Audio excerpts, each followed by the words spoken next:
처음 온라인 예배 드릴 때는 이렇게 온라인으로 예배 드리는 것 자체도 감격스러웠고 다 정장으로 차려입고 교회 가서 예배 드리는 것처럼 그렇게 예배 드렸는데 지금은 그냥 잠옷바람으로 있는 사람도 있고 그냥 뭐 딴 일을 하다가 간간히 그냥 설교 듣고 이런 형편도 벌써 생겼다고 하니 과연 온라인 상황이 지금 이 상황에 대안이 될 수 있을까?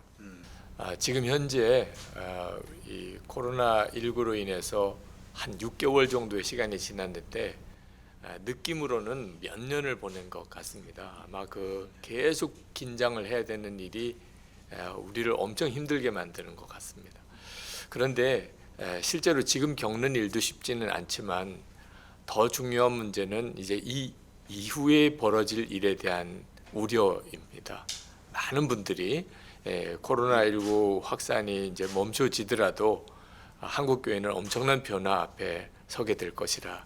그 가장 중요하게 한국 교회가 지금 고민해야 될 문제가 비대면 사회가 온다는 거죠. 그러니까 사실 교회의 가장 큰 에너지는 모여서 오는 것입니다. 모여서 예배했고, 모여서 함께 기도했고, 모여서 훈련 받았고, 또 모여서 교제했고, 그랬었는데 과연 예전의 교회의 모습으로 한국 교회가 돌아갈 수 있을까 하는 것에 대한 위기와 이렇게 모이지 못하는 상황에 대한 아무런 준비와 대책이 없었다는 점에 대한 당황스러움이라고 생각이 듭니다. 그런데 한 가지 먼저 전제를 하고 갔으면 좋겠다고 싶은 것이 걱정은 하지 말자는 거죠. 네. 왜냐하면 우리는 하나님을 믿으니까. 하나님이 이 상황을 모르시는 게 아니실 거다. 또 하나님이 지금 되어지는 일들을 보고 야 나도 너무 당황스럽다. 절대 그럴 일은 없으시니까. 하나님은 이 상황에 대한 것도 다 이미 알고 계시고 또 이 일에 대한 열린 문도 하나님이 이미 준비하셨다고 하는 것을 일단 전제로 하고 들어가야 하겠다는 겁니다. 실제로 이번 코로나19 확산으로 인해서 가장 우리가 도전을 받은 것이 이렇게 모일 수 없는 상황에서도 어떻게 예배가 되며 어떻게 성도의 교제가 가능할 수 있을까 하는 겁니다. 아마 이것은 지금 우리가 정말 찾아야 할 문제라고 생각이 듭니다. 저는 지금 이와 같은 상황에서 우리에게 정말 필요한 것이 성령의 역사에 대한 새로운 눈이 뜨이는 거라고 생각합니다. 지금까지 교회의 역사를 가만히 훑어올 때 지금처럼 이렇게 꼭 모여야 되고 아주 편안하게 교제를 할 수 있는 환경을 누렸던 시대는 극히 드뭅니다. 핍박 때문에도 그랬고 여러 가지 상황에서 사실 교회는 모이는 일에 대해서 계속 어려움을 겪었고 지금도 전 세계적으로 따지면 모이는 일이 어려운 그런 지역이 훨씬 많습니다. 그럼에도 불구하고 교회가 지금까지 교회가 될 수 있었던 이유는 교회를 교회되게 하시고 교회를 모이게 끊임없이 모이게 하시고 또 복음이 전해지게 하셨던 성령의 역사가 교회와 함께 하였기 때문입니다. 지금 코로나19 확산으로 인해서 한국 교회 민낯이 드러났는데 한국 교회는 그동안에 우리와 함께 하시는 주님을 중심으로 신앙생활을 해온 게 아니고 건물, 모이는 어떤 공간, 예배 공간으로서의 건물 위주의 신앙생활을 해온 거구나. 또 목회자, 또 교인들 사이의 어떤 이런 만남과의 관계, 이런 어떤 인간관계 중심의 신앙생활을 해온 거구나 하는 것이 그대로 민낯이 다 드러났어요.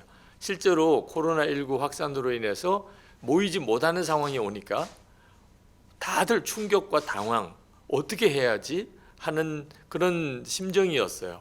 이유는 실제로 주님과의 관계에 대해서 우리가 얼마나 그동안에 형식적이었는지, 그러니까 모이지 못하면 아무것도 할 수 없다는 생각이 오게 되는 겁니다. 여전히 주님은 우리와 함께 계시고 우리 안에 거하시는데도 모이지 못하는 시간이 길어지게 되니까 점점 더 영적으로도 완전히 다 무너져 버리는 일.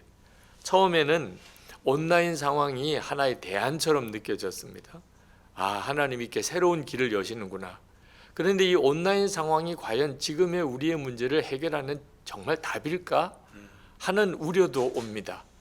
실제로 벌써 온라인으로 예배 드리는 모습이 처음 온라인 예배 드릴 때와 지금 엄청나게 달라졌다고들 해요.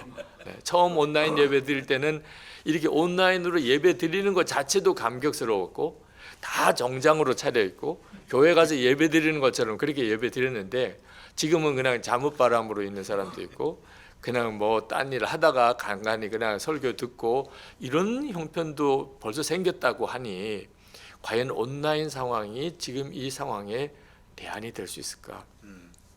참 감사하게도 저는 한 10년 전부터 예수 동행 운동에 대한 하나님의 강권하심을 받았습니다. 지금 주님이 우리와 함께 계시다는 것에 대해서 정말 믿으라. 그리고 주님과의 실제적인 인격적이고 친밀한 교제가 필요하다. 그 일에 대해서 훈련해야 한다. 그래서 이제 시작한 것이 일기를 쓰는 훈련이었습니다. 개인적으로 매일 주님을 바라보는 일기와 그걸 예수 동행 일기라고 이름을 붙였는데 그리고 그 일기를 혼자만 쓰는 게 아니고 같은 교회 성도들끼리 적어도 한 5-6명씩 나눔 방을 만들어서 일기를 서로 공유하는 그러면서 서로를 격려하고 또 서로에게 은혜도 받고 또 힘들어진 사람을 붙들어 세워주는 이런 예수 동행 일기를 중심으로 하는 예수 동행 운동을 했었습니다. 한 10년 동안을 해왔습니다. 처음에는 말도 안 된다고들 이야기를 하는 이야기도 들었습니다. 지금 이 시대에 무슨 일기를 써야 되냐 그리고 그 일기는 다 개인 일기지 뭘 나눠야 되느냐 하는 말도 들었어요. 그런데 이번 코로나19 확산이 되면서 성도들 안에 깜짝 놀라는 어떤 자각이 일어났습니다. 이렇게 모이지 못해도 주님은 여전히 함께 계시다는 것에 대해서 흔들리지 않는 믿음이 생긴 것을 스스로 깨닫게 된 거예요. 초대교회의 영성의 핵심은 저는 주님이 임재하심에 대한 자각이라고 저는 생각합니다. 사실 그때는 성경 자체도 완전히 완성된 상태도 아니었고 제도화된 교회 틀도 없었던 때입니다. 그런데 어떻게 그렇게 신앙이 생활이 가능했으며 전도가 가능했으며 오히려 더 부흥할 수 있으며 세상을 뒤집을 수 있었을까? 주님은 눈에 보이지 않으시지만 지금 우리와 함께 계시다는 것에 대한 너무나 분명한 자각과 확신이 있었어요. 이건 얼마나 강력한 것인지 몰라요. 그런데 지금 시대에 초대교회 영성을 회복할 수 있을까? 코로나19 확산으로 하나님은 우리에게 그 점에 대해서 도전하고 계시다고 저는 믿습니다. 너는 내가 너와 함께 하는 것을 정말 믿느냐? 그리고 너는 정말 나와 친밀하냐? 사실 우리가 예수님을 언제부터 믿었냐고 하면은 금방 답을 할 수 있어요. 근데 당신이 예수님과 친밀히 동행한 지는 얼마나 되시냐고 물으면 의외로 답하기가 참 난감합니다. 나는 언제부터 주님과 친밀히 동행했지?